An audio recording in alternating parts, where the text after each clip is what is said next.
Next encounter that takes place in Ahmedabad between Gujarat and Mumbai. This is match number 35 that takes place at the Narendra Modi Stadium. Every single game, Joy, is important in this league, but a lot at stake for both teams. Gujarat, if they end up winning this, they join Chennai at the top of the table in second position, or if it's a big win, who knows, they might just move up to one. Yeah, I think for Gujarat it's an important match. For Mumbai it's even more crucial because they had two and then they won 3 in a row and then they dropped that one to Punjab where the momentum's just got a bit derailed. So it's an interesting encounter because Mumbai has to get out of that mid-table mediocrity and Gujarat is catching them on their home ground. Gujarat has lost a couple of games which you don't expect Gujarat to lose. They've lost 2 games which they would have expected. The Kolkata, Rinku Singh, and then what happened with Lucknow. So it's interesting. It's a wounded Gujarat. They're still a very good team. So it'll be a fascinating encounter. Absolutely. And that close win against Lucknow in the last match will definitely give them a lot of confidence because for most of that match, Lucknow seemed to be favourites, but Gujarat snatched victory from the jaws of defeat, didn't they? Yeah, they did. And look, it's a test for, we always talk about that side and the calm nature of what that side, whether it be the backroom staff, through to Hardik, who's a very calm captain. I think he's quite composed. It was a real test in the last couple of games for that whole environment, because we always see them smiling and laughing. We see Ashu just smiling and laughing and carrying on. We never see them panic or anything or any worry in their mind. So they've had a little tester, and I think they'll probably be a little bit surprised with that previous win, a game that they probably shouldn't have won or felt like they were behind the 8 ball most of the game. So from Mumbai's point of view, a tough one. What do they do? How do they sort of bounce back from the other day? When you're chasing in excess of 200, and they were in a position where they looked like they were going to win that, but you've got to consistently do it from so far out. And you have one bad over or one over that goes for 5 or 6, all of a sudden the game gets away from you really quickly. And with the ball, do they retain Arjun Tendulkar? What do they do? Because the last thing you want to do to a young man is throw him on the heap after one bad game. Because he's actually done a pretty good job for them. And I don't think, in all honesty, and I think Rohit knows, he's not really a death bowler as yet. He's not a guy that they should be bowling in the last 4 or 5. But he went to him to give him an opportunity and it cost them. It cost them big time. I think he is a Trent Bolt type. I'm not saying he's Trent Bolt by any stretch of the imagination, but 2 to 3 overs up front. A Deepak Chahar type, an Ishant Sharma type bowler where he bowls 2 to 3 up front, where it swings a little bit and then you forget about it. He's not experienced enough at the moment to be bowling at the back end of the innings. So what do they do with him?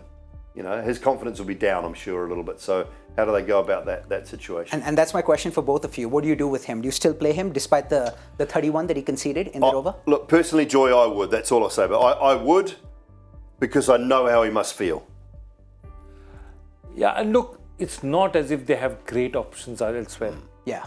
I think the point is just getting the ball at that situation, and once those first 3 balls start travelling, it's really difficult for any bowler. So I think you have to give him a chance. And if you remember, the first match that they played him, that they bowled him with a couple of overs up front and then they didn't risk him later. Yeah. But I think also it will depend on how much Jofra is going to come back as well. And I want to see how much. So in fact, so many matches I started confusing. The close one that they lost was not to Lucknow, is the one they lost to Rajasthan. Rajasthan. Is the one that I lost. Yeah, absolutely. Yeah, it's all right. You may forgive them. We're halfway through now. There's been so many matches. Right. So, as you said, not too many options from Mumbai's perspective. And so far, the strategy in the tournament has been that you outbat the opposition because the bowling has been That's the only way they can do it. Yeah. Look, the truth of the matter is they don't have a... If you look at it, Piyush Chawla was sitting on writing their bench for the last couple of years because he's not up there. Today you look at him, Piyush Chawla is one of their main bowlers. And bully for him. I think he's a fantastic bowler, very under, and on a larger ground like the Narendra Modi Stadium, he will be really useful for them. But that just means that their attack does not have the bite.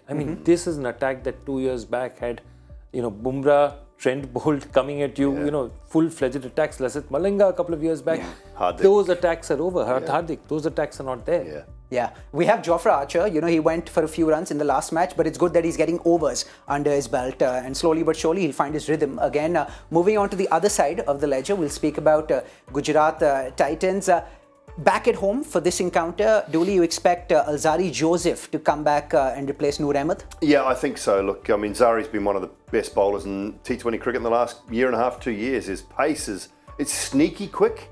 So I'd expect him to slot back in, and that's kind of the only change you would expect from a Gujarat point of view. He's such a good bowler at the moment, Alzari. I mean, he hits more people than most quick bowlers, and he hits them because, as I say, it's sneaky pace, but he's got such a beautiful high action as well. And I mean, he's in that early 150s, late 140s, time and time again. He's 6'6". He's really athletic, and he's a guy that you want in your side. A little bit of pace and bounce on the surface. He's one I want to have all the time. Yeah, and within this battle between the two sides, we're seeing these subplots, these mini battles. We're going to be seeing Hardik Pandya and Rohit Sharma taking on each other, only for the second time in the history of the IPL as captains. You could say the present of India versus the future of India, Joy. Big call. Can I just say, we had commentators sent home and never allowed back in the tournament again, because on one particular occasion they said, "I've got the heir apparent talking to the current about Virat and MS." They got sent home. So I'm guessing these are words that should never be spoken. Shouldn't say it. It's all right. That didn't happen. The good thing is, back. we can talk about anything on Cricbuzz. We can talk about anything on Cricbuzz without fear. It's a safe space. We can be as open, as radically honest as possible, like the two of you always are. No, absolutely. And you're in a situation where they must have spent hours, days debating Hardik Suryakumar, because it's clear they had to retain Rohit. He's a guy who's captained them for 5 wins. Okay, Bumrah, you don't. So that one choice they would have agonized over it, and whichever way they went, obviously it turned out really fantastic for Gujarat as well. One other interesting subplot: where has Alzari Joseph played his first match? For the Mumbai Indians, and taken 6 wickets in that match. 6 for 12 is still the best figures, I think, aren't they? Yeah. So I mean, he'll be fired up. He'll want to get his players back, because Lucknow, the kind of pitch they had, obviously Noor Ahmed is a good replacement for him. And what's happened is a couple of crucial things have clicked in. Now Mohit Sharma has I think his last performance would have cemented that place where he is. 100%. And I think that's what's happened. So Mohit Sharma is there. It's set out there. I think they now think they've got the combination that they need. They're going to play all the way back. Maybe Noor Ahmed in the places where it turns. In other places you play Alzari. I don't think the rest of it is going to change too much, barring injury. The great thing for me about Hardik and Krunal, I'll throw them both in there. I think it's been the best thing for their game, getting away from Mumbai and actually just growing both as leaders. I mean, I know Krunal's not captaining, but he's a real leader in that Lucknow side.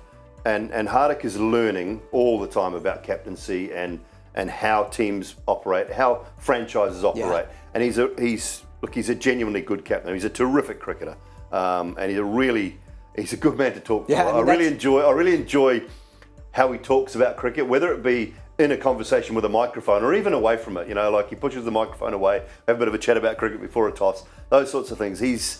I think he's just growing and growing and growing in that role, and he is a future Indian captain in white ball format in particular. And I know he's been quite open about the World Test Championship. That's not for him at the moment. So he's a white ball leader down the track. I've got no doubt about that. But I think both those boys, it's been the making of them. Not that they weren't good cricketers, and not that Mumbai didn't do a great job with them, but I just think the next level in their careers. They're both taken a leap, Joy. Exactly. They had to move. They had to move to take the next step, because they would always be.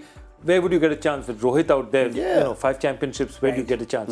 So he had to get out of Rohit's shadow. And Kunal also, you absolutely agree with you. And look at the maturity he had. Kunal goes in there. The one person he's had a huge beef with in domestic cricket is Deepak Hooda.